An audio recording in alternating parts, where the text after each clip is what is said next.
So, this is Andrew, your son, Andrew Rudd, recording an oral history on December 28th of 2022. This is William Jeffrey Rudd, and we've been recording a series, I don't know if you remember this, of sometimes short, sometimes not, memories about your life. And because we're trying to just get a broad sweep of things, you don't have to feel like you have to hit everything. We're just sort of trying to focus on this. In this video, we're focusing on your 30s. So that is essentially 1976, I believe, until 1986. Okay. And we're trying to sort of get a sense of like what was happening in your life then, like where were you, who were some important characters, what were the daily routines, what did you feel like, what were the hardest things, what were the best things. Mhm.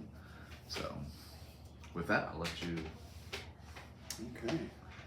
and you don't have to go in any certain order. 76 to 86.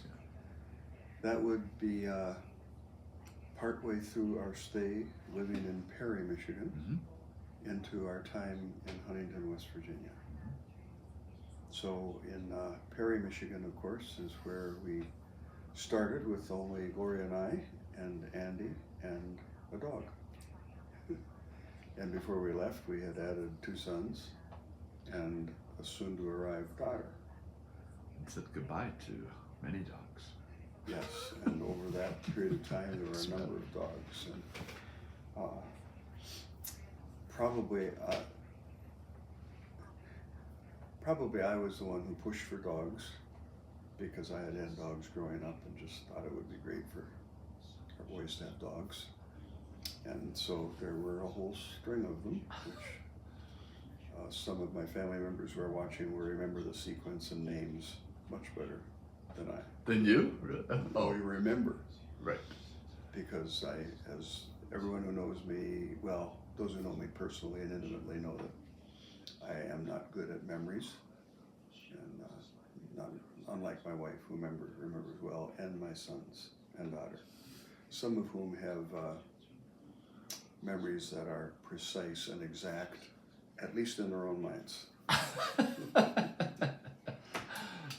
So in Perry, our oldest son Andy, by 76, had been around for a few years and was being joined by his brothers. We lived right next door to the church and the parsonage, which had its advantages and its disadvantages.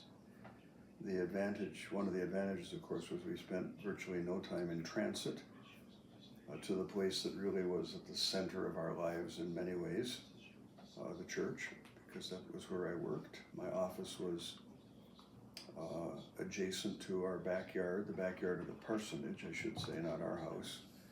In fact, the south wall of my office would have been the north side of our yard. Huh.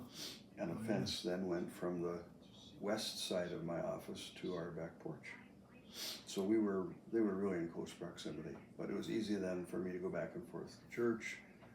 The flexibility, long hours, too long hours, but flexibility of hours, so I could easily be back home in a very short time, and we didn't spend a lot of time in travel. And of course, church was a very important part of our life then, and that was the era when, at least in some branches of Christianity, the more you went, the better it was, and the better you were. Not an altogether good concept, but it was the concept at the time. So we spent a lot of time, and I think that our whole family have many, many great memories there and lots of good friendships. Many of our children's friends were connected with the church and or the school that was started somewhere in that time period. The building, of course, was a place where our kids had free run, and for the most part, it was a congregation that wasn't overly strict about that. Certainly in some churches there are the grumpy, typically they are grumpy older people. Not all older people are grumpy, but some are. And they were some of the ones that would say, don't let those kids run in the church. But we didn't have a lot of that in Perry that I remember, at least. I think kids were welcomed and respected as children to the point that they had free roam of the building. before and after services, who knows, maybe during, and the grounds. While we were there, we made a very large addition to the church. Let me back up. The auditorium, which later became a very small gym, was a typical 70s church building. Duplicates of it in various sizes are evident everywhere. But there were pews, and one of our dogs, which one would that have been that ran through the auditorium? Pepper or No. one before that? No, not Pepper, I don't think. No, before that. It was Coco. Coco, would have been Coco. I think it was a Sunday night service when, of course, most of us would have been at the front because I had to be near the platform, and Gloria typically sat right in the front row, easy access to the piano that she usually played, and the children usually sat with her in the front row. So this was more something we probably learned from others, that in the middle of the service, everyone was sitting down, and suddenly in the very last pew, there was suddenly a little bit of a commotion, and then it went forward like a wave as people suddenly looked down underneath them and then moved because Coco had entered the back of the auditorium and was racing under the pews up to where his family was seated. Probably Coco was also the dog then when we were constructing the new building, with most of which we did by volunteer labor. So we were all involved in that. Most of our children were not old enough to be swinging hammers, but they certainly were familiar with the construction point because it was right next door to where we lived. But the day we poured the concrete driveway all along the side of the church auditorium, the house would have been over the top of the auditorium on the other side, but a long concrete driveway was poured, and when that was done, everybody was inside the being constructed new building, sitting around and drinking coffee and laughing and talking. I don't remember whether somebody suddenly yelled or what it was, but we raced outside to find that Coco had run the length of the freshly poured and finished driveway, which was not yet hardened. So obviously as she ran, she made a trail of her tracks and body dragging through the concrete all the way the length of it, which also meant that her body was covered with concrete, at least the bottom. What do you do about that? So we quickly had to wash it off because it would have chemicals in it that would be harmful. She was none the worse for it. Are you sure this was Coco, not Pepper? I'm pretty sure it was Coco. I don't know. could be I mean, wrong. I have no memory of these stories. I don't know if I've ever heard them. Well, you were pretty young then. When did we build a new building? 1976. Yeah. And the men were surprisingly thinking it was funny rather than all of those hours of work now have to be, some of them redone to refinish the driveway, which they did, and it was soon enough before it had hardened that they were able to eliminate all evidence of our recalcitrant dog and her capricious race through the concrete. Huh. So there are two racing stories, one under the pews and one through the... Yes, I think it was the same dog. They seem mythical and prophetic in some sense.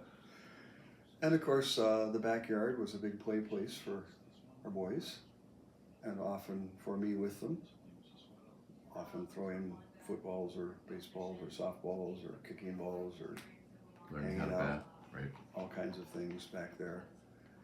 Occasionally had visitors like a muskrat in the backyard. But the downside of living next door, which is kind of returning to an earlier theme, was that we lived in a small community where in many ways back in that day the church was the hub of the community, at least for church people and many unchurched people. I mean, we were right on a main highway. Homeless people passing through would frequently stop at our door because we were right on the main highway. Some suggested that they always left some kind of a sign in front of the houses where people were welcoming. And if that's true, we never knew what the sign was, but they certainly were a lot of people who found our house. Maybe they just assumed it was the church parsonage right next door. And that was at a time where we were learning to be Stranger danger. stranger kind, Right. in a time when that was not. People weren't kind to strangers at that time? Many people were not. And there was probably much more prejudice toward homeless people and the lack of understanding But I think our faith at least informed it enough that we felt like we had to do something. But maybe it was our prejudices, maybe not, I don't know. But it also meant that we typically didn't want to simply give a handout. And so we often said, we'll be happy to give you a meal, take you to a restaurant, whatever. How about if you do a little bit of work here first? And then we would invent some raking or something in the yard, not a great deal of job. I do remember one that as soon as the word work came out of our mouth, he began backing up on our porch, not even looking behind him and saying, well, I guess I've got to be moving on. But most of them didn't take badly to that, and our maybe generosity that was tarnished a little by some of our prejudices, and most of them did some work. I remember one time when I called up one of the few local restaurants out of the highway and said, this is Pastor Rudd, I'm sending a family there to eat. They had a car, a bunch of kids. And would you be willing to just bill me for whatever meal they order? And they said, sure, that would be fine. And later they told me that the family had come in and not only ate, but ordered hamburgers and other good food for their dogs, which today I would say good for them. I probably didn't say that back then. But the other thing was, that was not a negative about living next door, that was a positive. One of the negatives was that it was not uncommon for me to be in the backyard with our children playing. And because people were constantly coming to the church, and there was a side door right there by our yard with a low fence. And so people would come along and would yell over the fence, Pastor Bill, and want me to come over to the fence to talk to them, answer some question, or try to resolve some problem they viewed as being emergency, or to come into the church building and do something with them or meet with them.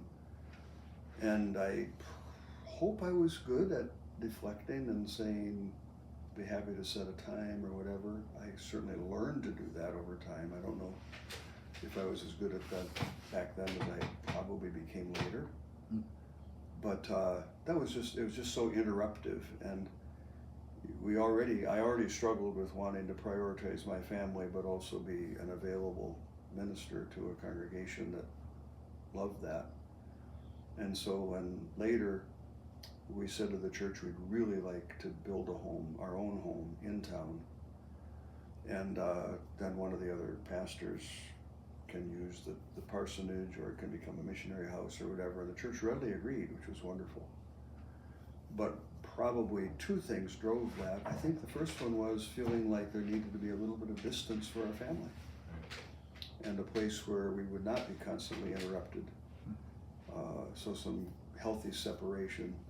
But secondly, it was, though we were young, we didn't think a lot about retirement or saving money or anything like that. And that was a time when churches didn't pay pastors very much money, and we weren't building any equity living in the parsonage, so thought it would be a really good idea to build a house. And the church kindly and generously made that an option for us, and so we built a house on Green Street, where there was a much larger yard for children to play in, and a backyard that had trees at the back and a little bit of a hill.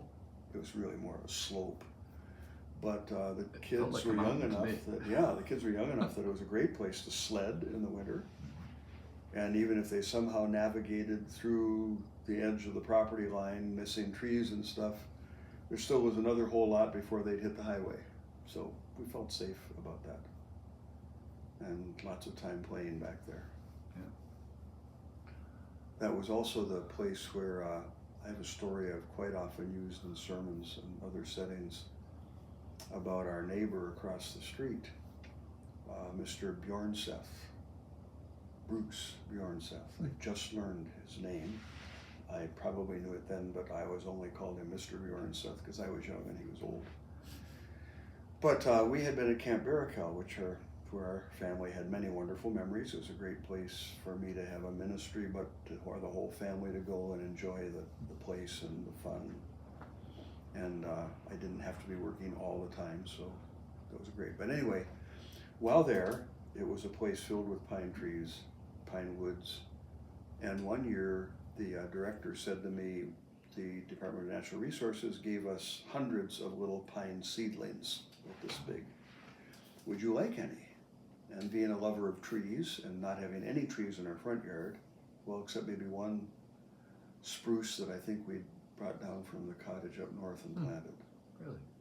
But aside from that, I don't think there are any trees in the front yard. So I was eager and probably brought home at least 100 seedlings. Well, we had a big yard, but not that big. But I decided to plant a row of these pine trees on both sides of our lot, the north side and the south side. And I was out there planting seedlings along the north lot when our neighbor, retired grandfatherly sort of gentleman that I thought was old, he probably was much younger than I am now, but anyway, he wandered across the street and said, "What you doing?" I said, "Well," told him a quick story. I was given all of these trees and I'm planting them and I have many more than I can ever use. Mr. Bjorn said, "Would you like any of them?" He said, "Well, yes, I'd like that." So I said, "Well, let me explain to you how to plant them."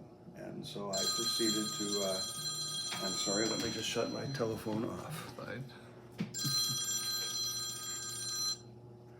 So I proceeded to carefully instruct him, demonstrating how to dig a little hole of the right size and put the seedling in and pack the dirt around it, just, as loose, the right looseness, and dump water on it. And I assured him that if he followed this, he'd probably have success, as I anticipated I would. Well, over the next 2 or 3 months, I began to notice that probably at least a third of my trees were turning brown and dying, and nothing I did could rescue them at that point. They were just going to die. But it was also painfully obvious that all of Mr. Bjorn's trees were thriving. Well, one day in that time period, his wife was out in the yard, and so we were chatting, and I called attention to the fact that many of my trees were dying and that his were all thriving. And she said, "You don't know what my husband did before he retired, do you?" I said, "No, I don't." She said, "Well, he was the chairman of the Department of Horticulture at Michigan State University, arguably the top scholar in the state of Michigan in teaching people how to grow things." So, of course, instantly the video replay was going on in my mind of my carefully instructing chairman of the Department of Horticulture at Michigan State University how to plant a pine tree, and how hopefully not arrogantly I was instructing this poor person who didn't know anything about planting pine trees, and remembering how graciously and humbly he thanked me, made no comments whatsoever, walked across the street and planted his trees. It was a lesson with many ramifications that I hope over the years I've learned at least a few things from. So we are past our 10-minute mark. Yes, so I'm we'll sorry, go ahead and let's stop there. No, I don't want you to stop.